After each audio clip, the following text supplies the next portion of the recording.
Olá, estamos começando aqui mais um Francamente, especial, com uma convidada muito especial, a Malu da Ambicamp, que vai falar para vocês um pouco de resíduo, vai falar para vocês todas as coisas que, para mim, né, um leigo na área, eu imaginava que entrava uma demanda, saía o resíduo tratado, saía o resíduo bem gerenciado, tinha as informações, enfim. Não é uma área que eu domino, então eu vou aprender muito nessa discussão, nessa conversa, assim, eu gosto muito disso. Só para contextualizar, eu conheci a Malu porque ela é esposa de um grande amigo meu, Geraldo, que foi presidente do Gênesis, um grupo de jovens empreendedores, não tão jovens naquela época, né, mas a gente era mais jovem. Jovens empreendedores do Ciesp aqui de Campinas, que a gente discutia várias coisas, e o Geraldo sempre teve uma postura muito interessante lá de pegar tudo para ele conseguir ajudar, trabalhar, investir, fazer tudo. Nós acabamos ficando amigos. Aí eu fui visitar esse ano a empresa deles ali em Indaiatuba, e aí tive o prazer de conhecer mais, a Malu já conhecia antes, mas o prazer de ver o resultado do trabalho que ela colocou lá, a implementação de gestão da rotina, a organização, o nível de 5S.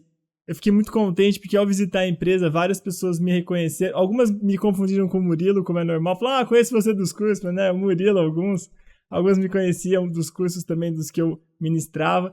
Então foi muito legal essa visita e eu vi como vocês dão valor para a educação, como vocês dão valor para a coisa colocada do jeito certo, da cultura, e eu gostei muito. Mas para o pessoal aqui conhecer um pouco mais, eu vou pedir, começar o nosso início geral aqui, que é fazer seu Wikipedia pessoal aqui rapidinho, para o pessoal conhecer um pouco de você, Malu. Bom, muito obrigado pelo convite, é um prazer estar aqui falando um pouquinho aí da nossa história para vocês. Eu sou a Malu, eu sou a Maria Luísa.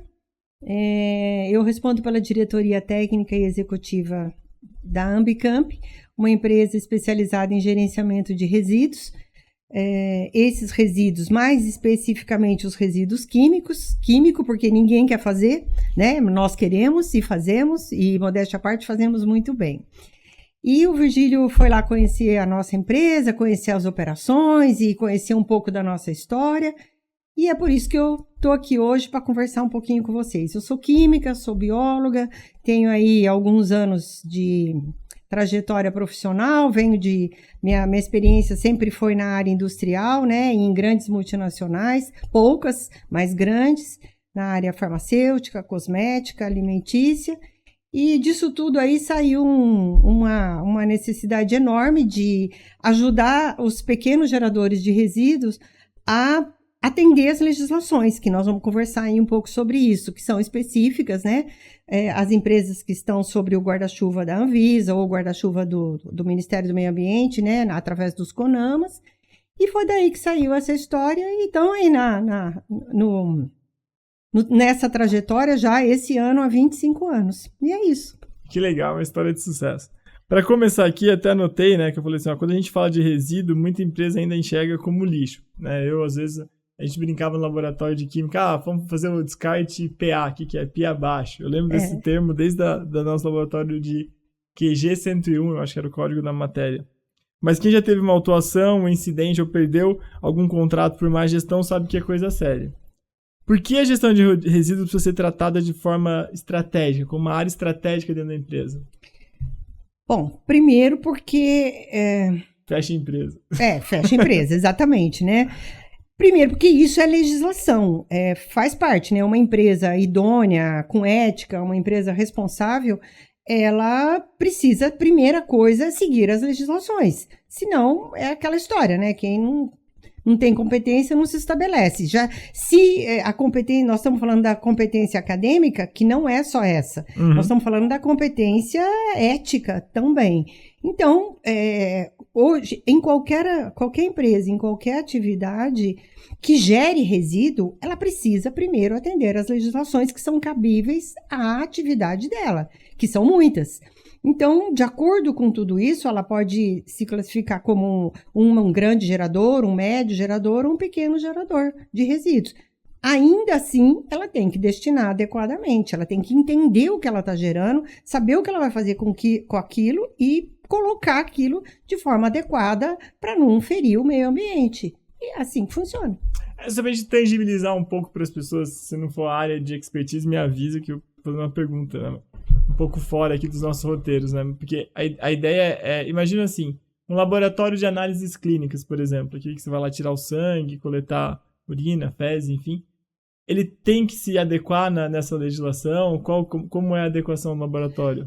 Sim, claro. Eu tô perguntando, deve ser bem complicado, né? Que mexe com resíduo complicado ali. Na verdade, assim, quando uma empresa ela tem lá uma atividade que ela gera resíduo, você citou o exemplo do laboratório de análises clínicas. Então, assim, ali, essa atividade tem resíduos classificados de formas diferentes. Então, por exemplo, num laboratório de análises clínica, você tem os resíduos de origem química, os resíduos de origem biológica e você tem os resíduos de origem comum que qualquer atividade tem. Então, cada um desses resíduos, eles têm que ser identificados, quantificados e destinados adequadamente com uma empresa que tem autorização, no caso do Estado de São Paulo, da CETESB, para fazer essas destinações adequadas. Então, olhando ainda para esse exemplo que você deu, todos os resíduos que são originados de um aparelho, né? Então, dentro de um laboratório de análises clínicas, aqueles aparelhos que faz toda a série de vitaminas, por exemplo, eles têm kits químicos, físico-químicos, com uma amostra. O resíduo que sai dali, ele tem todos os componentes químicos e mais uma amostra. E esse resíduo é considerado químico. Então, ele precisa ser destinado adequadamente. Ele também tem os resíduos biológicos, que também são originados das análises microbiológicas, das análises de quantificação, de exame de urina, exame de fezes e vai por aí afora. Esses também têm que ser quantificados e destinados como... No caso, os resíduos que vêm da área biológica, eles são classificados como infectantes, destinados como tal. E juntando tudo isso, você ainda tem toda aquela paramentação farmacêutica que é usada na conduta para lidar com esse tipo de exame. Então, no laboratório, a conduta com os pacientes, e tudo isso ali tem que ser identificado, quantificado e destinado adequadamente. É interessante essa conversa, assim, porque tá me dando vários flashes na cabeça, né? Como engenheiro mecânico, uma das indústrias que eu mais frequento, que eu mais visito, que por mais que eu tô agora mais na administrativa, mas eu amo visitar e adoro, é usinagem, caldeiraria, parte de metal mecânico mesmo, assim. E a gente, às vezes, não nota tanta coisa de cuidado com os resíduos, né? É muito comum a gente visitar uma usinagem, onde a gente vê uma bombona, assim, ou um tonel do lado do torno, do lado da fresa, coletando os resíduos do material, da matéria-prima, para poder reutilizar ou para comercializar como sucata, que ele consegue um valor bom. Só que o óleo a gente já vê meio caído no chão e vida que segue. Aquele cavaco meio já, que são os resíduos, os metálicos, né? Meio molhado, meio todo impregnado por óleo, por fluido refrigerante, a gente já não tem muito contato onde está indo aquilo. É difícil ainda, mesmo hoje, ter uma conscientização tão grande disso, né? De que as coisas devem ir nos seus lugares. As pessoas, não sei se não fazem por mal, mas enfim. Mas às vezes, acho que a fiscalização também não bate tanto, né? Se é uma pequena empresa, falando de uma grande indústria, concordo, mas uma pequena empresa, meio fundo de fábrica, assim. Tudo é cultura. Pequeno ou grande, se o dono ou o gestor vem de uma cultura de preservação, de sustentabilidade, isso não importa o tamanho, é sempre muito feito. Mas isso que você está falando é muito identificado. Então, os resíduos de uma indústria metal-mecânica, que são considerados os resíduos industriais, eles vão para caminhos diferentes. Então, ele tem lá aquilo que pode ser a sucata, mas ele também tem os resíduos químicos, que são, você citou, óleo que está caído no chão. Tem outra coisa que ninguém dá muita atenção para isso, mas, por exemplo, qualquer atividade dessa empresa que use, por exemplo, uma estopa, um paninho, algo que está mexendo com óleo e ele está sujo, isso é considerado um material contaminado. O próprio EPI que o colaborador da empresa usa, seja um óculos de proteção ou qualquer coisa, o próprio capacete que estragou e tudo mais, mas é tudo contaminado, porque acaba que tem uma certa sujidade na própria atividade, né? O chão é sujo, tem o resíduo da varredura, tem uma série de coisas que precisam ser, sim, destinadas. Então, quando essa empresa, por menor que seja, ela parte para uma certificação ambiental ou de qualidade, e já aproveitando para falar, então as ISOs, né, elas ajudam muito na padronização e acaba tendo que migrar para esse gerenciamento de resíduos, que é o adequado. Porque eu vejo muitas simplesmente estopa, né, que você está comentando, que eu acho que faz todo sentido. Bota no saco de lixo e vai. Exatamente. Não tá nem aí, né? Não, tá nem aí. O papel, muitas vezes, não é estopa, é papel, aquele papel toalha que fica pendurado, ele tá sujo de graxa, ele tá sujo de óleo, enfim, o próprio uniforme da pessoa, quando não é mais utilizado, tudo aquilo é considerado mas mesmo contaminado. a lavagem do uniforme nunca deveria ser mandar o cara lavar na casa dele. De forma nenhuma. Ou lavar na máquina de lavar roupa que junto comprou. Com tudo. Não, de forma nenhuma. Por isso que existe as lavanderias industriais, que as grandes empresas utilizam, porque lava o uniforme. E, por exemplo, na nossa empresa a gente tem cliente que são lavanderias industriais, né? Aqui em Campinas. Então, aquela água da lavagem, ela é uma água contaminada, com óleo, com graxa, com uma série de coisas. Isso é muito interessante, que você percebe que para onde que vai o valor da sustentabilidade nessa cadeia de custódia, né? Nossa, verdade. E é interessante esse ponto, porque é difícil alguém, pelo menos no tamanho que a gente às vezes conversa e atua, quando você vê uma empresa de até 100, 500 milhões, assim, do cara de faturamento anual tá muito... Lógico, tem exceções que o cara fatura 10 mil reais por mês e tá super preocupado, não tô falando isso. Mas tem muita coisa, porque a pessoa acho que fica meio... tá bom, mas quem que eu chamo numa hora como essa, né? Eu sei, Ambicamp, a gente pode falar isso, mas... sem merchan, mas... É difícil pro empreendedor ou pro quem tá lá na direção tal, entender, tá bom, mas quem pode me ajudar? Claro. Porque eu, Virgílio, né, se eu fosse assim, eu ia falar, pô, beleza, deixa eu ver aqui como é que é a legislação, ia tentar começar a ler, daí ia vir um e-mail, ia vir uma coisa, eu não ia ter tempo pra ler, daí já ia ficar preocupado, enfim, ia tentar falar de pessoal pra comprar uma ETE, calma, às vezes eu vou olhar pra tratamento de efluente, e sendo que eu não tô olhando pro tratamento da estopa, não tô olhando pro tratamento do... tô lavando de qualquer jeito. Esse apoio é muito interessante, né? É o que vocês fazem, basicamente, né? Na verdade, a coisa mudou muito. No passado, essa dificuldade eu entendo que era bem mais presente. Eu tô falando de um passado de 20 anos atrás. Era muito presente, né, essa dificuldade. E as empresas, elas acabavam, vamos dizer assim, falando francamente, aí vamos usar o título... elas acabavam se mexendo quando a fiscalização batia na porta. Mas, com o passar dos anos, a coisa foi evoluindo, muitos cursos na área da saúde, a engenharia ambiental cresceu muito, né? Então, no meu ponto de vista, ainda está aquém do que deveria ter crescido e ter evoluído, mas já andou um pouco. A internet, né, ela ficou muito rica. Então, hoje você... fala lá, gerenciamento de resíduos, destinação de resíduos, sobe um monte de informações, né? O Google dá aí um monte de informações de empresa que faz. Mas o fato da empresa fazer não significa que ela faz aquilo que você precisa. Exato. Né? Então, assim, eu acho que também uma coisa bastante importante é a consulta num órgão público. Então, por exemplo, a própria CETESB no estado de São Paulo, é algo que no site tem muito material, né? A própria vigilância sanitária do município também, quando a atividade da empresa, o dono, o gestor, não tem ideia se ele tem que gerenciar aquilo de que forma, não custa uma consulta no órgão público da cidade, né? A vigilância sanitária, o setor de meio ambiente... Eu acho que tudo isso também é um interesse que o próprio empresário deverá ter.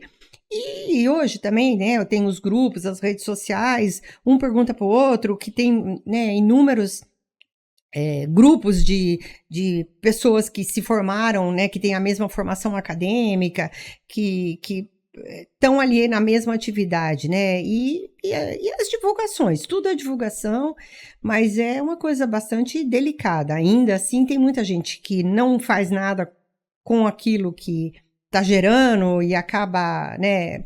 Por exemplo, o que é a diferença entre fazer um gerenciamento adequado de resíduos para atender a legislação e fazer um descarte? O que é um descarte? O descarte é simplesmente a empresa vai gerando resíduo e ela vai guardando lá num quartinho, vai guardando numa sala. A hora que aquela quantidade gerada começa a incomodar, aí alguém fala, precisa ver o que vai fazer com isso aqui, precisa procurar alguém, precisa isso, precisa aquilo. É isso. Isso é descarte, isso não é gerenciamento, né? Então, atende a legislação? Nem sempre, porque assim, você não é simplesmente falar, eu tenho um material aqui que precisa ser incinerado. Não, precisa ver se a legislação que indica para aquele material é a incineração, ou pode ser o coprocessamento, ou vai para a estação de tratamento de efluente, a ETE que você falou, ou, enfim, é um caminho aí, é uma história a ser pesquisada, né? E como falhas operacionais, às vezes, por falta de treinamento, por falta de padrão, por falta de máquina, enfim, pode gerar multa, risco e até crises reputacionais? Um exemplo, assim, pra gente discutir. Bom, primeiro que eu acho que de tudo isso, o mais crítico é a possibilidade de um acidente, né? Então, um laboratório, você deu o exemplo de um laboratório de análises clínicas, mas vamos falar de um laboratório de análises físico-químicas, né? Hoje em dia, as universidades, elas estão aí formando, sim, novos profissionais, mas às vezes as aulas práticas são muito poucas na grade, né, curricular. Então, ele vai, né, aquele aluno que acabou de se formar, que virou um profissional, ele vai para um laboratório e ele não tem muito conhecimento, ou ele tem só o conhecimento da bancada do laboratório. E aí ele chega lá, se depara com uma série de coisas, e a empresa que ele foi não tem um gerenciamento de resíduos, então ele gera aquilo, ele não sabe o que fazer com aquilo. Aquilo tem uma chance de acontecer um acidente enorme, de misturar coisas que não são compatíveis, né? Ou um derramamento na própria bancada, no chão, e gerar aí uma contaminação ali naquele momento que aconteceu. Esse é um ponto. Outro ponto que eu acho extremamente sério hoje em dia é colocar na rua, na coleta pública, coisas que deveriam ser gerenciadas com o grau de risco que se tem. Então, por exemplo... Pilha, bateria é festa. Pilha, bateria, mesmo resíduos de uma atividade que gera, por exemplo, resíduos químicos, uma farmácia de manipulação, uma drogaria, um laboratório de análises físico-químicas, clínica, uma própria empresa que vai lá falar, não, isso aqui não tem problema, coloca aí no saco preto, coloca ali na coleta pública, aí passa na rua alguém com um animal, rasga o saco, aquilo esparrama, isso é muito sério. E aí vem aquela parte, né? Como é que isso afeta a reputação da empresa? Hoje em dia, as redes sociais, né? Tem denúncia, tem o PROCON que fica em cima, tem os órgãos que são fiscalizadores, as próprias mídias, está passando uma pessoa com celular, já filma tudo aquilo ali na porta da empresa, a reputação está perdida, né? Nesse caso, está completamente perdida. E fora o risco, né? Eu lembro aqui em Campinas que foi super famoso aquele caso ali perto de onde eu moro, no Mansões Santo Antônio, né? De uma fábrica que tinha ali que incinerava... Eu não lembro o que era, mas contaminou toda a região ali, né? Contaminou toda a região. Todo o solo ali. Todo o solo. Ali era uma indústria que, né, ela colocava os resíduos no solo, né?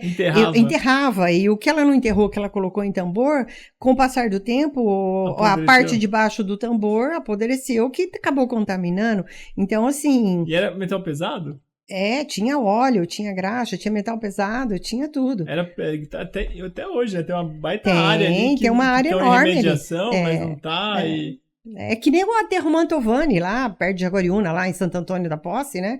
Então, assim, hoje você tem grandes empresas que estão pagando caro por aquilo que aconteceu, né? Era um aterro industrial não legalizado por um órgão oficial.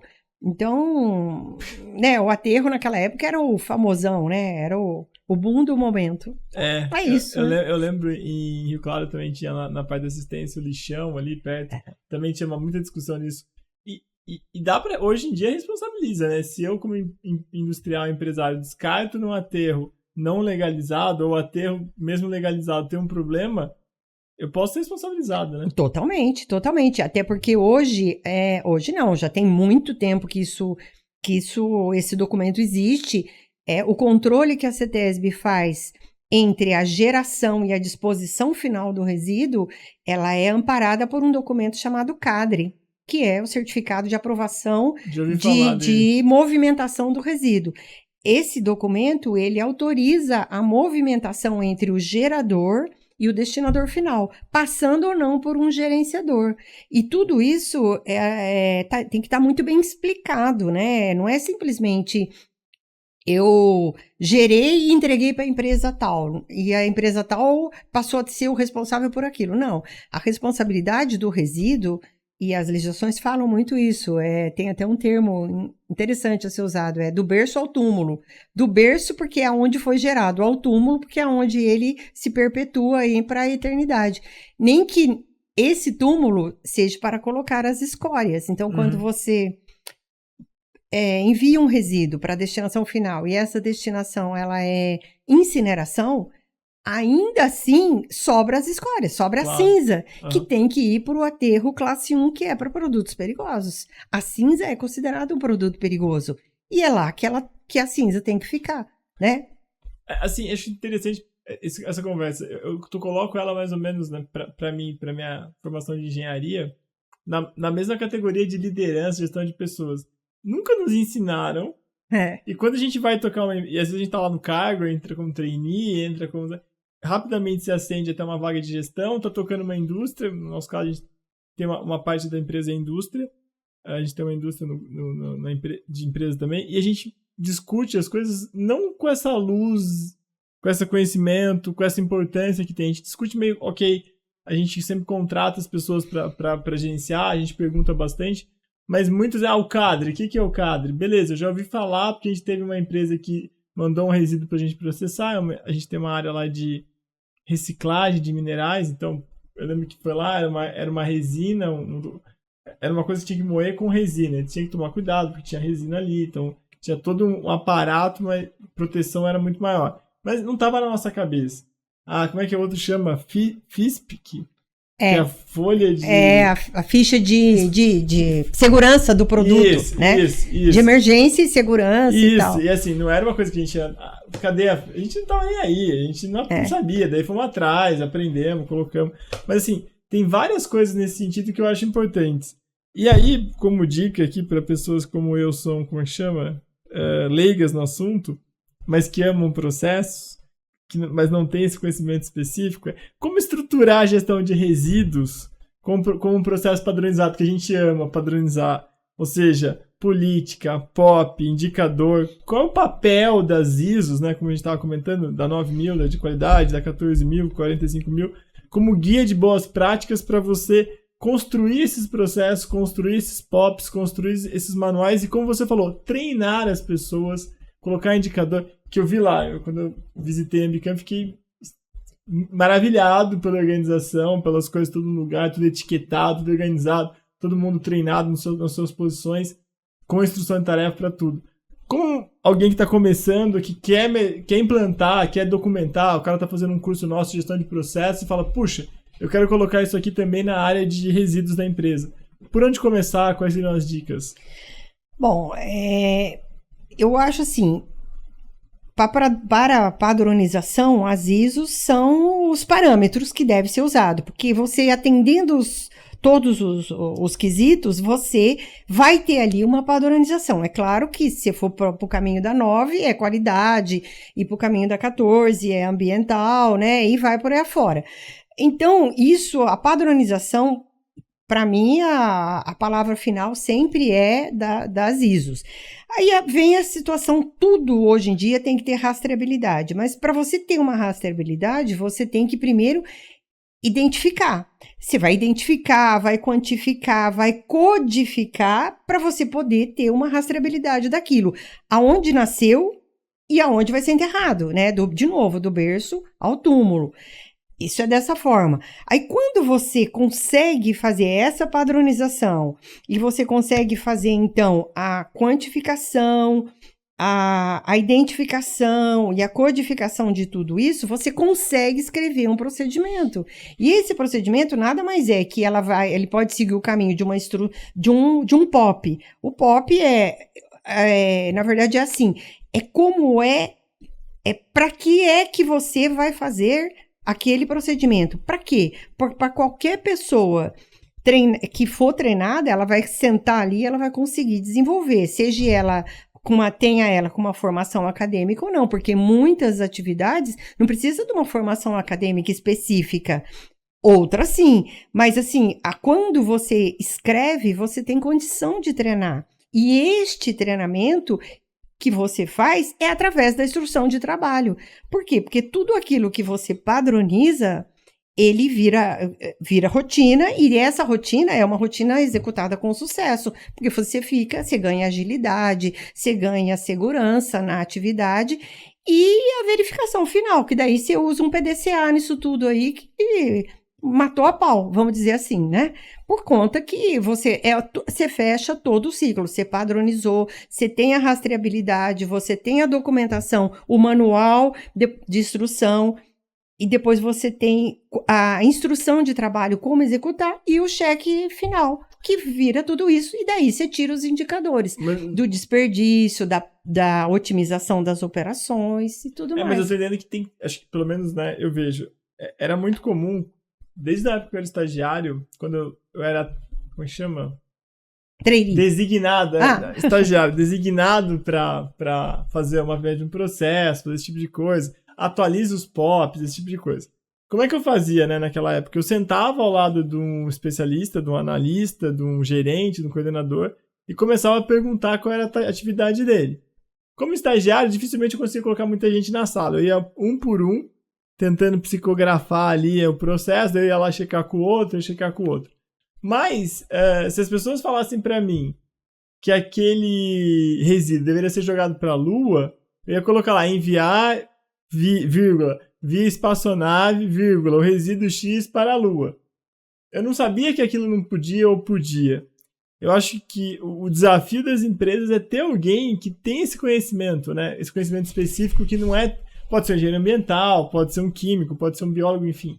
Mas tem acho que um conteúdo para mim que até onde você tem a parte de legislação também, tem as normas, tem isso, que não é trivial colocar num POP. Eu acho que se solta um engenheiro, solta alguém de processo, um administrador, enfim, que seja, para fazer o mapeamento e não tem essa rastreabilidade, esse conhecimento específico, ele vai acabar sofrendo nesse caso, né? Escrever um POP não é... Nesse assunto que nós estamos conversando, de fato, precisa de alguém com algum conhecimento. Hoje, as indústrias que são consideradas...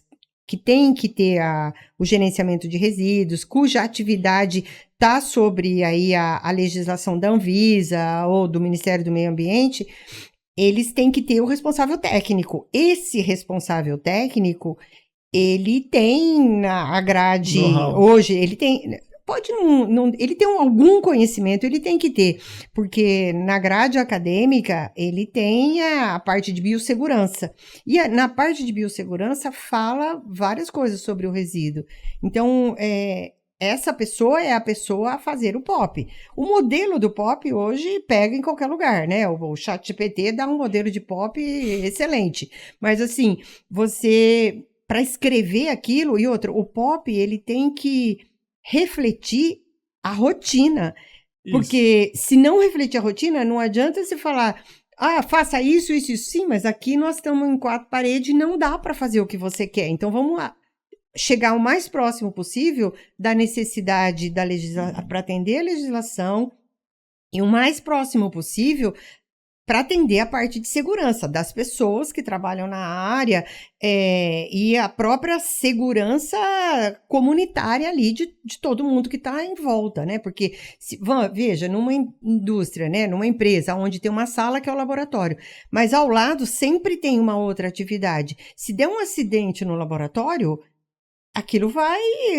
com certeza vai pegar em outras salas, né?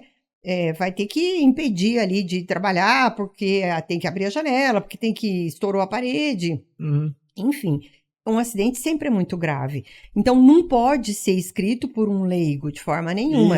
Não pode. Então, agora, as indústrias, né, elas estão crescendo, criando a área de meio ambiente, criando a área de segurança do trabalho, o técnico de segurança, o engenheiro de segurança, o próprio engenheiro ambiental, eles são pessoas que trabalham todos dentro de um mesmo, eu diria, de um mesmo consenso ambiental que dá uma certa propriedade para entender, né, como é que funcionam as coisas. E aí, assim, muita coisa também vem por estudos por vontade própria. Vamos procurar, vamos levantar, arregaçar as mangas e... Vamos pesquisar. Ou então, contratar uma consultoria, né, especializada na área, que também tem muitas, né? Que é importante. Então, é isso. Bom... A gente gosta de falar muito de casos práticos, a gente comentou alguns aqui, né, de aprendizados em campo, de casos práticos, mas agora pedindo exemplos de situações onde a gestão, né, não o problema ali, mas a gestão foi negligenciada e deu problema. Exemplos de empresas que ganharam e outros, né, exemplos de empresas que ganharam em segurança, eficiência e imagem ao acertar o processo. Como alguns exemplos assim de, esse daqui geriu, não precisa nem falar os nomes pra gente não ser processado. Claro. Mas, assim, um exemplo de uma empresa que geriu muito mal e deu problema, sei lá, pode falar que por falta de conhecimento, ganância, enfim. E um exemplo de empresa que gere muito bem, que você conhece, que gere muito bem, aquele tipo de coisa. Olha, eu acho que As farmacêuticas aqui gerem muito bem, né? As indústrias farmacêuticas, de uma forma geral, elas têm uma gestão, preocupadas, né? São preocupadas e porque estão muito na vitrine, né? Então, assim, elas têm uma gestão boa, mas eu acho que, começando pelos problemas, assim, aquilo que a gente falou agora há pouco. Então, as empresas lá no passado que pegaram seus resíduos, né, e enviaram para o aterro Mantovani, e estão pagando até hoje, né? Então, se deram muito mal. E você tem grandes multinacionais envolvidas nisso. Muitas que já nem existem mais, mas que ainda estão aí responsáveis, né? Braskem é um caso também. Braskem, né? Tô Shell, falando só porque né? todo mundo sabe, já Shell, enfim, né? As petroleiras, de uma forma geral. Mas, assim, eu vejo que quando há uma denúncia... sempre a empresa dá muito mal, né? E a denúncia, ela pode partir de um próprio funcionário que trabalhou lá e viu que havia procedimentos indevidos, irregulares, porque hoje está tudo muito exposto. Então, assim, quando um funcionário vê que o gestor, a alta direção não tem credibilidade naquilo que faz, ele fica com essa informação, né? E na primeira oportunidade ele usa isso contra a empresa, através de denúncia, e aí a fiscalização vai, e isso não tem como não sair na mídia. E o que é pior, né? Se essa fiscalização, por exemplo, ela tem uma área de atuação muito forte, como é o caso, por exemplo, da CETESB, ela impede que a atividade continue, ou seja, ela tira a licença de operação da empresa e a empresa não pode funcionar. É muito parecido com aquilo que quando algumas empresas têm que tirar o produto do mercado, porque estava com algum problema. Então, aquela... Teve um caso agora, né, de uma empresa de ração para cavalo que matou, acho que 200 animais, porque colocou numa área onde contaminou por uma outra planta que é tóxica para os cavalos, não sei. Essas coisas sempre acontecem, né? Se vê, teve lá, olhando para a indústria alimentícia, né, o caso do molho de tomate aí que estava tudo contaminado, teve que tirar do mercado. E, enfim, isso é muito ruim, porque sai na mídia. E depois a Anvisa, ela tem boletins e o site está lá aberto. É só você entrar lá e ver o que está acontecendo. Quais são, que empresa que teve lotes de produtos ruins, que foram identificados como ruins. Né? Esse é um lado, então você está exposto. Aí tem o próprio Procon, que também divulga e vai e fiscaliza e vê, por exemplo, o Procon vai em empresas que pode parecer que não tem fiscalização, mas tem, que são as empresas, Instituto de Beleza, né? Então, onde tem lá a esmalteria, que tem a tintura do cabelo, o Procon vai e faz uma vistoria na empresa, lá no salão, e vê se tem material fora da validade, e tudo isso, e pode até fechar, impede de continuar. Ele olha o descarte também, se é descartado? Ele olha, ele pergunta para a empresa, o que você faz quando um vidro seu de esmalte perdeu a validade? Eu jogo no lixo, eu jogo lá na coleta pública, mas não pode, esmalte é produto químico, você não pode fazer isso. E aí vai, aí quando eu puxo um fio, aquilo é um novelo de lã, né? E esse é um dos pontos, assim, eu acho que são os pontos críticos. Agora, por exemplo, pontos positivos, aqui em Campinas tem uma empresa que há um tempo atrás, eu estou falando aí de, sei lá, 15 anos atrás, são nossos clientes, eles lançaram uma campanha chamado Remédio Vencido Não Vai para o Lixo, que ele movimentou a população, os próprios clientes deles. Quando você tem na sua casa um medicamento que por acaso você não vai usar mais, em vez de você fazer o que a vigilância sanitária no passado falava, joga no vaso sanitário e dá descarga, né? Isso era uma recomendação, que não pode, de fato não pode. Nessa época ainda. Então, na verdade, agora tem leis municipais, tem lei estadual que é a logística reversa. Então, assim, algumas empresas, elas recolhem esse material e destinam adequadamente. Então, isso é muito benéfico, porque acaba movimentando e você chama a responsabilidade para você, né? É um serviço aí para um benefício para a saúde pública. Então, eu acho que são casos, assim, muito positivos, né, de situações.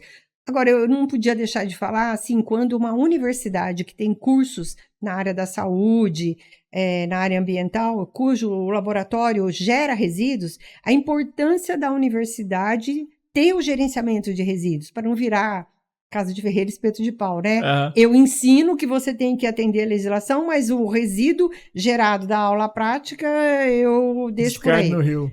Deixo por aí, guardo lá, não sei aonde. E aí, então, assim, isso é muito sério. Os alunos deveriam primeiro olhar, né, para ver o que está acontecendo com aquilo, ser curioso e ser interessado o suficiente para ver aquilo que eu estou aprendendo, mas estão praticando, né?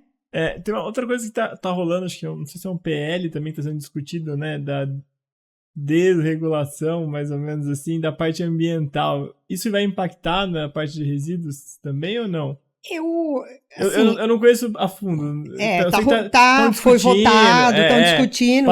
Isso é muito ruim. Isso é um retrocesso, sem dúvida que é. Eles querem nós estamos em julho de 2025 aqui, só para dar. Até onde está falando, não foi sancionado ainda, estão discutindo que vai ter veto e.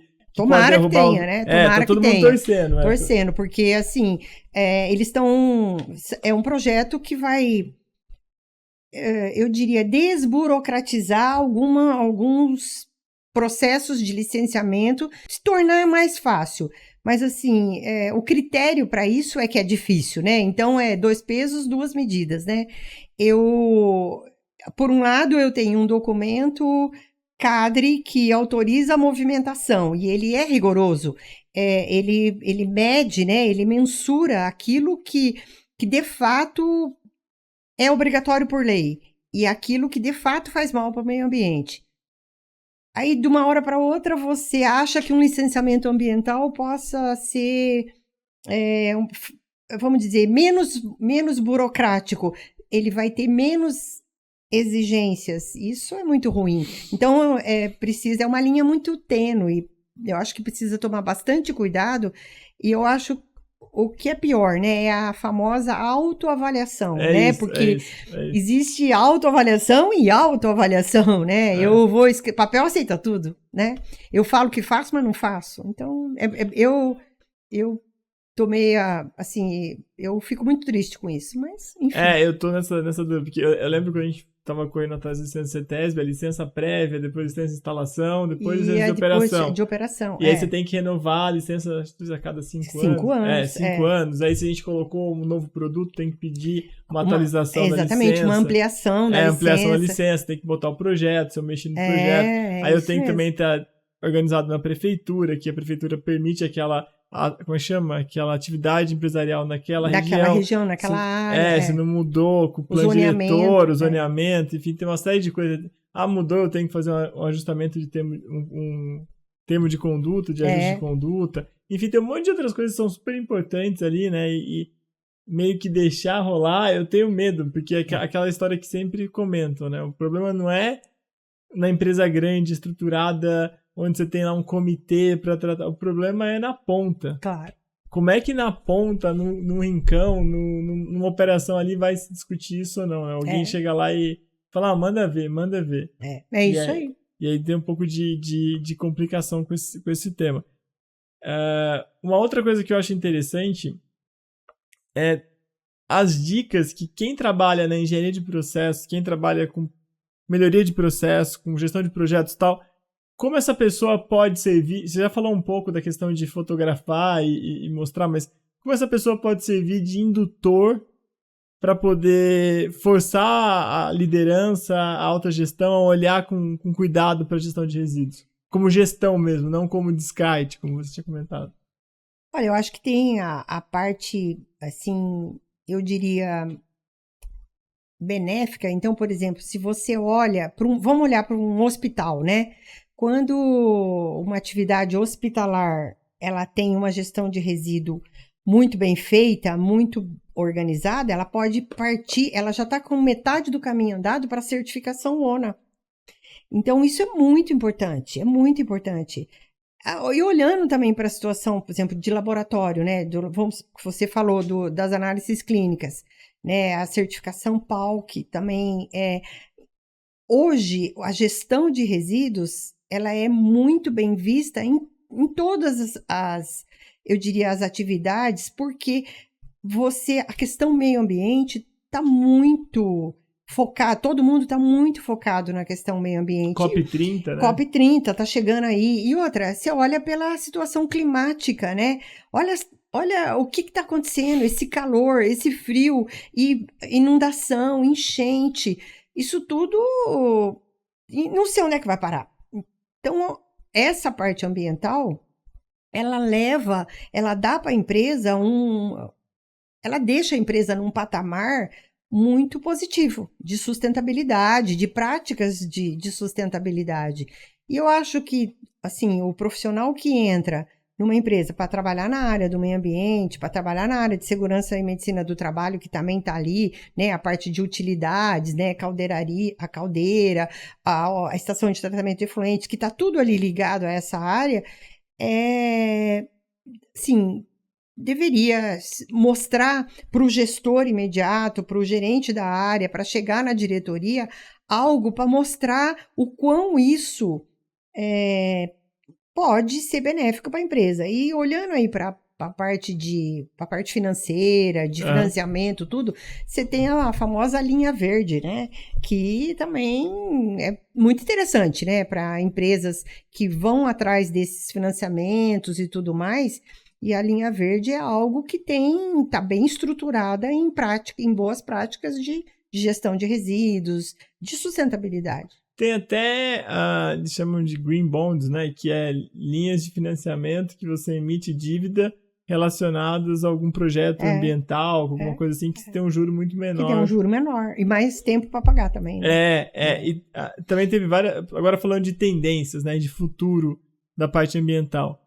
Como você comentou já que a rastreabilidade, então investir na rastreabilidade talvez seja uma baita sacada, que é eu tô vendo algumas empresas já começarem a colocar, tira a foto aqui do código do QR Code para você identificar da onde veio esse suco, da onde veio esse leite, da onde veio não sei o que eu já acho uma coisa, é que você falou, você vai identificar o berço. Mas poucas tem, né? Do tipo, tira a foto aqui para ver para onde vai ser destinado esse resíduo. Quando você faz o gerenciamento de resíduos, tem inúmeras documentações que são obrigatórias, né? Do gerador e do destinador final e também do gerenciador, no caso. Então, cada destruição feita, ela tem que gerar um documento, e esse documento ele é emitido com base na tipologia do resíduo e na tecnologia de destinação final. E ele tem quantidade, ele tem data, ele tem... É um documento que ele tem uma validade, né, eterna. Eterna, é igual o exame periódico, olhando aí pela parte do trabalho, Saúde, da parte da saúde. Então, assim, mas passou o tempo, sim, mas eu gerei, você vê os produtos controlados pela Polícia do Exército, Civil e Federal. Você tem os mapas, né? São, assim, isso já vai muito lá pela área química, mas tem os mapas de controle. Para você comprar hoje hoje não, já tem tempo, mas para você comprar um produto controlado pela Polícia Federal, você tem que ter autorização para poder comprar, aí autorização para armazenar, aí você tem que explicar no que você está usando, e se aquele material, por algum motivo, sofreu uma avaria, ele precisa ser destruído, para onde que ele vai ser destruído e cadê o documento de destruição. Isso tudo a gente passa pelo nosso trabalho, né? O nosso trabalho envolve tudo isso. Então, é um controle enorme, é um controle, né, muito grande. E o RT da empresa que é o responsável por toda essa documentação. Então, veja, é uma coisa muito importante, né? A pessoa dá o seu nome como responsável técnico de uma empresa que vai lidar com essa situação dos resíduos e você sabe que você tem que guardar toda essa documentação por bastante tempo, porque o seu nome está envolvido nisso. Boa. Agora apelando para o lado mais empreendedor ali, para poder compartilhar um pouco dos aprendizados. O que eu vi lá estava muito bom, muito bonito na empresa, muito organizado. Os layouts muito bem pensados, assim, os layouts, tudo sinalizado. O que a gente gosta de mostrar em nossos cursos de 5S, a gente comenta bastante coisas assim, e o que eu vi lá é um caso de estudo mesmo.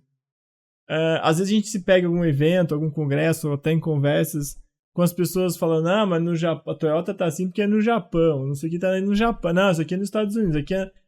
Pô, ali é só brasileiro, interior de São Paulo, ninguém ali, nossa, isso aqui a gente contratou da NASA, não. Pessoas normais que nem nós.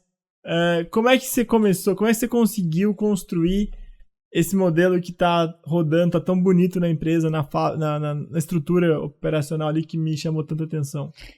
Bom, dá dica aí pro pessoal em casa. Não, é que assim, eu, por conta da minha formação, e eu venho de multinacional, né? Eu trabalhei em multinacional por muito tempo, né? Por 20 anos da minha vida e... Então, assim, a formação que a gente tem em multinacional, ela é muito boa, né? Dependendo da área que você vai ocupar e do cargo que você tem, é muito boa. E eu tive, sim, a oportunidade de fazer treinamentos fora do Brasil por conta disso. Então, essas coisas a gente vai armazenando como conhecimento, né? E também tem muito estudo por trás disso tudo, né? O que você tem que estudar as NRs, você tem que, assim... analisar tudo aquilo que é cabível e necessário para poder atender a legislação. Então, assim, quando você vai atender uma legislação, você olha para aquilo que você tem que fazer e aquilo que é a condição básica e aquilo que é perfumaria, né? E depois que você desenhou tudo, coloca aquilo em prática e vai tentando executar e vai ajustando. Mas é o PDCA, você tem que estar sempre de olho nisso tudo aí e treinando as pessoas. Isso, mas eu queria explorar mais isso, Malu, essa parte do treinamento, de conseguir executar. Para mim, é o maior desafio. Eu sempre fui um cara muito bom de estudar, gostava, amo, mas correr e estudar são paixões, assim. Correr, fazer exercício. Agora, como é que... Beber vinho também, só pra não ficar aqui, mas... como é que a gente consegue colocar em prática aquilo? Como é que vocês... É uma reunião diária que vocês fazem? É muito treinamento. É uma reunião semanal? Como é a estrutura para manter esse...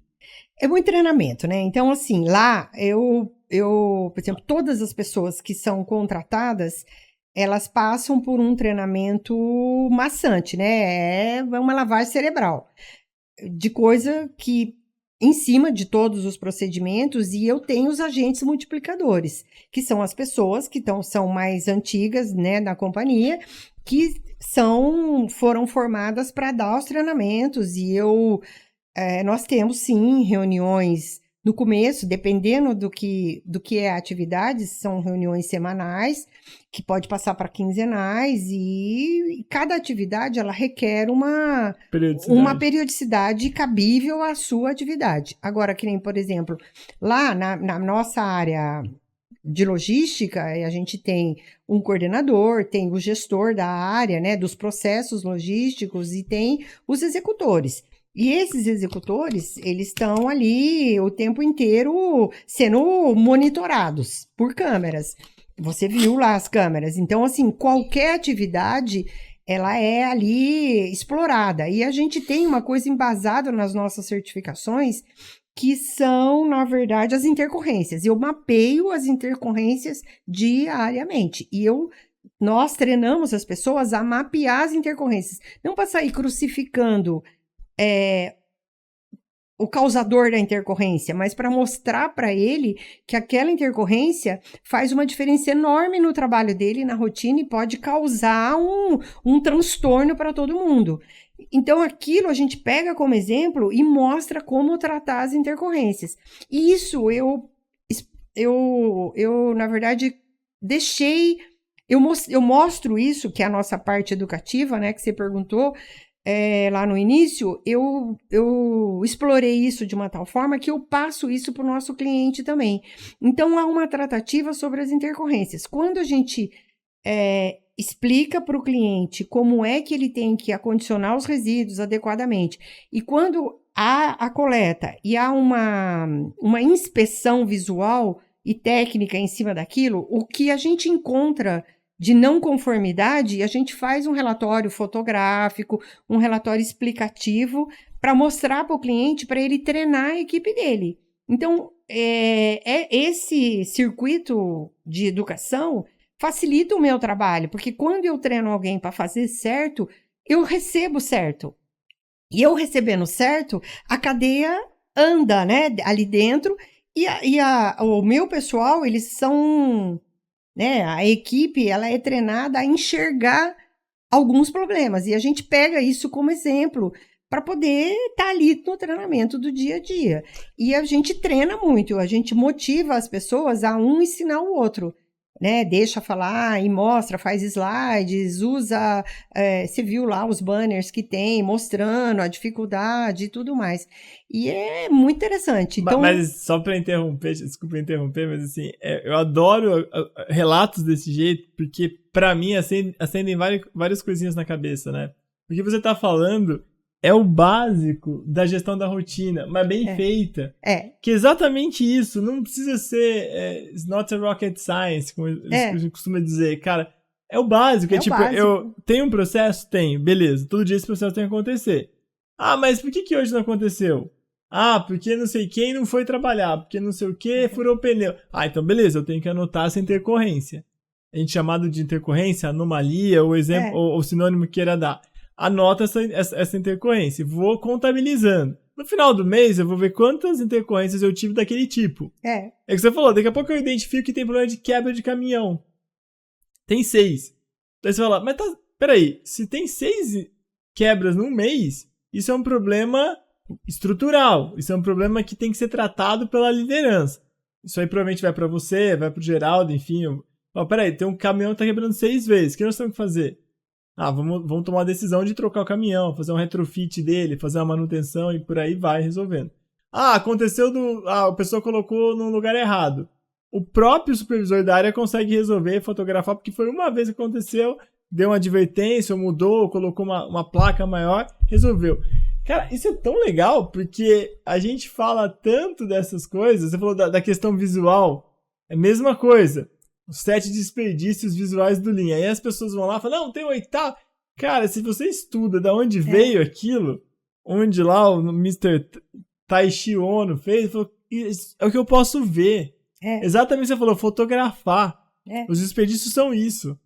Eu não consigo entrar na cabeça das pessoas, eu não consigo entrar no pensamento delas. Cara, tem tanto desperdício no visual que eu não preciso ficar preocupado com o desperdício intelectual daquela pessoa. É isso mesmo. Eu costumo fazer, esse ano eu já fiz 2 vezes. Eu pego uma pessoa da área administrativa, quer dizer, é técnica, na verdade, né? Mas que não é lá o operacional. E quando eu quero identificar alguma coisa diferente, eu peço para ela ir lá na área, senta de um lado num banquinho de longe para não atrapalhar a rotina, com uma prancheta e vai anotando. E é uma pessoa que não está ligada naquela operação. Ela nem sabe o que é a operação. Então eu peço, né, para ficar anotando e vendo assim tudo que ela entender que ela vê que é importante. Então, por exemplo, tem 3 pessoas trabalhando, como é que um pega uma coisa, o outro pega outra, o outro pega o leitor de código de barra, o outro vira, se ele tá usando, ele tem que usar o óculos de segurança, mas em algum momento aquilo incomoda e ele põe o óculos na cabeça. Então, essas coisas é muito interessante, por quê? Porque desperta em quem foi uma habilidade de atenção pro próprio trabalho dele. Né? E a outra coisa, ele consegue enxergar lá no meio do turbilhão, que as pessoas que estão trabalhando estão no turbilhão, coisa que quem está lá não vai ver. E ele vem com uma ideia, ele fala, nossa, aí eu olho o relatório, quer dizer, é um relatório, é um amontoado, né? Não pode nem chamar de relatório, porque é um amontoado de evidências que a pessoa foi vendo, que para mim é óbvio, né? E é muito lógico, até porque foi eu que desenhei. A pessoa está executando, mas o desenho foi meu. Que eu falo, nossa, mas por que eu nunca pensei nisso? Olha, alguém sentado de fora, com uma outra formação. O ano passado eu fiz isso 3 vezes durante o ano. Esse ano eu só fiz 1 vez, até porque nós tivemos algumas alterações na equipe e tal, mas estou pretendendo fazer agora, em agosto, setembro, eu faço de novo. E eu faço isso no almoxarifado, eu faço isso ali na área de pesagem da balança. É muito interessante a gente poder lidar com esse tipo de situação. E uma coisa assim, né, que você falou que não é só executar, é fazer o básico bem feito. Nós desenvolvemos uma coisa, além da multifuncionalidade das pessoas, para ter um rodízio, para tornar o trabalho mais desafiador, nós desenvolvemos as videoaulas da sua atividade. Então, compramos lá um programa e a própria pessoa que está executando, eu peço e ele grava uma videoaula no nosso programa, no nosso sistema ERP. Então, é como se ele tivesse que executar alguma coisa no sistema SAP, né? O meu não é SAP, mas como se fosse. Então, ele vai passo a passo gravando aquilo sem som. Exatamente para ele poder mostrar para a pessoa como é que ele executa a operação dele. E aí a validação dessa videoaula é feita por um outro colaborador, né, que não é da função. Porque qual que é o meu objetivo? Tornar aquela videoaula fácil para ser executada por alguém que não tenha formação. Numa emergência, a pessoa ficou doente, faltou, pediu demissão, qualquer coisa do gênero, a atividade não fica sem fazer. Então, aquilo lá tá implementado de alguma forma. E 1 vez por ano a gente faz a revisão das videoaulas, muda a versão e tudo mais. Esse ano isso já aconteceu no final de março, começo de abril. É ótimo, mas assim, olha como eu gosto, que eu falei, adoro francamente por isso. A gente aborda os conceitos e que provam por que eles são bons e por que as coisas estão dando certo. Então, ao entrar lá, eu vi que tinha alguma coisa mais estruturada acontecendo. Você tá me falando agora, faz todo sentido. Você usa o conceito que o Taishi Ono também fazia, ele desenhava uma bola no chão e mandava o funcionário ficar ali, naquele lugar, olhando, observando, sem poder interagir. Exatamente. Isso. Aí uma vez eu fiz um curso em Stanford com a Tina Seelig sobre criatividade, ela falava que a coisa mais importante era ver com olhos de viajante. Que a primeira vez que você vai num lugar, é totalmente diferente as coisas. Exatamente o que você falou. Se eu pego uma pessoa de outra área, coloco lá, Mas por que isso é assim? Por que isso é assim? É o olho de viajante, não tá viciado. Então, colocar alguém na posição ali para poder enxergar a operação com olhos de viajante traz muita, mas muita sacada que você está falando. Então, quando a gente olha a operação rodando bonitinha, daquele jeito, agora fica claro, ó, a gestão da rotina bem feita pra caramba. Porque a gente faz a nota anomalia, a nota intercorrência. Pô, maravilhoso. O que mais? A gente faz reuniões até o processo se estabilizar. Outro conceito deminiano, que é, eu não preciso fazer inspeção todo dia, eu preciso fazer inspeções até onde eu tenho um controle daquilo lá. Tá exatamente. Controlado? Tá, maravilha. Que bonito é isso, assim, eu fico muito contente de discutir quando os conceitos estão na prática funcionando, sem glamour, sem nada, só funciona. E dá certo. O simples dá certo. É isso. O simples dá certo, dá resultado. E a gente, assim, discute, voltando no assunto das intercorrências, aquela, né, para mim, é muito mais importante mostrar para a pessoa o que foi que aconteceu de errado, e é muito mais importante para mim o que é que ela vai fazer com aquele erro do que no fim do dia que ela assim, ela não tem ideia do impacto que aquele erro causa na rotina dela. Então, quando ela sabe o que ela vai fazer com o erro, puxa, aquilo já abre, nunca mais ela vai errar, porque eu expliquei para ela que o impacto que aquilo causou na cadeia inteira. Então, ela fala, puxa, eu preciso prestar atenção aqui. E eu deixo uma coisa muito aberta, né? Eles têm lá os procedimentos, POP, instrução de trabalho, treinamento e tudo. Só que eu jogo para a pessoa, quando ela passa lá da experiência dos 90 dias, ela tem uma missão. Ela faz um relatório, claro, do entendimento dela sobre tudo, e eu falo para ela, eu gostaria que você criasse e mostrasse para mim 6 gatilhos. Mas o que é 6 gatilhos? 6 gatilhos de coisas que para você no processo são importantes, para você prestar atenção e não errar. Eu tenho 6 gatilhos nas minhas coisas, né? Nas minhas atividades, mas na sua, eu preciso identificar os seus 6 gatilhos. Pela sua visão. Para sua visão. Para você saber, porque assim, de repente, se você falar, olha, esse ponto aqui para mim, eu tenho facilidade de me distrair nele, então aqui eu preciso de um gatilho. E a pessoa faz. Normalmente não passa dos 4 gatilhos, porque ela descobre aí o grau de importância da atenção na atividade. É isso. É isso que eu acho muito legal. Então, mostrar essa experiência, essa coisa prática, e mostrar que o que tá lá não é sorte. Não. É constância, é trabalho. Mas assim, constância de propósito, fazer a coisa certa, gerenciar a rotina bem feita. Às vezes não é charmoso, que saco, tem que anotar intercorrência, não vou anotar, não vou anotar anomalia, cada um vai do jeito que... Não dá certo. Se não tiver um programa de gestão, né, um padrão de gestão que vocês estão fazendo, não funciona. A coisa acaba, né, dando uma patinada. Para encerrar, estamos caminhando aqui para o final, dica de livro. Se a pessoa quer aprender um pouco mais, seja na questão que você falou, de gerir, de trabalhar as equipes, que vocês fazem muito bem, ou na questão de resíduo, gestão de resíduo. Tem algum livro que você gostaria, 1 ou 2, para o pessoal ler? Então, eu acho que indicação sempre é muito pessoal, né? Porque cada um gosta de uma coisa. Você não será julgado.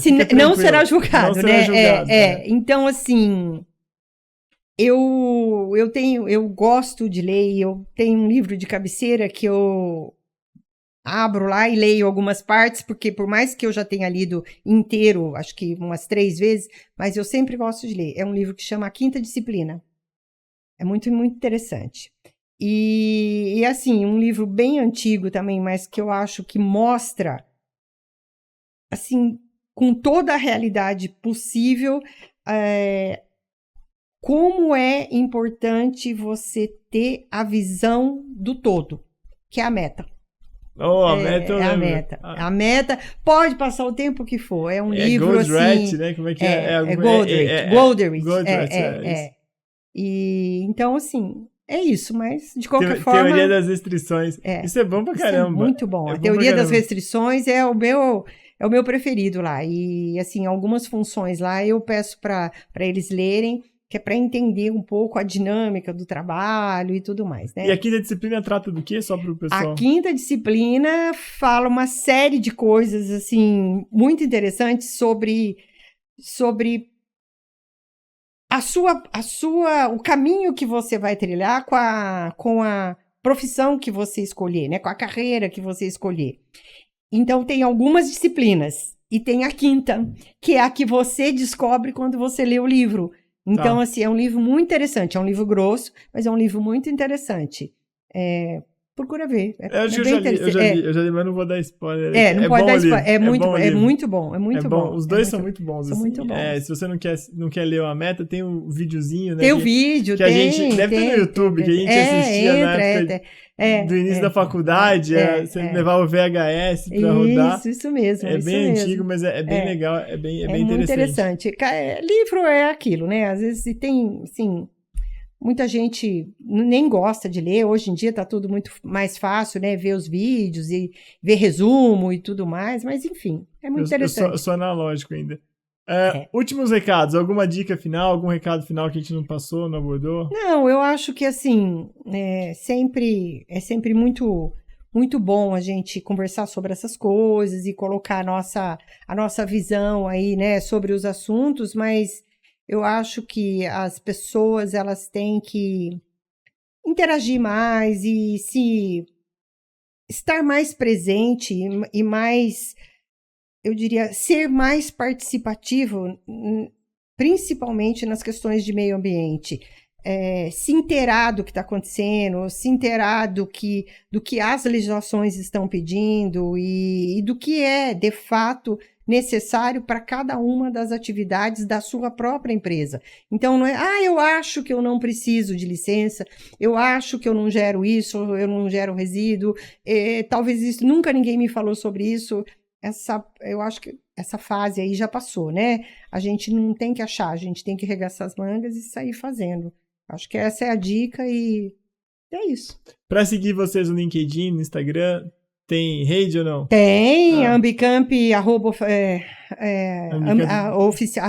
Ambicamp Oficial, no LinkedIn, no Instagram, né? Tem nosso canal no YouTube também, Ambicamp Oficial. E estamos lá. Todos convidados aí, 25 pessoal. anos aí de existência, está todo mundo convidado a curtir as nossas redes sociais, por favor. Será um prazer. Muito obrigado pelo seu tempo, muito obrigado por vir até aqui conhecer nosso escritório também.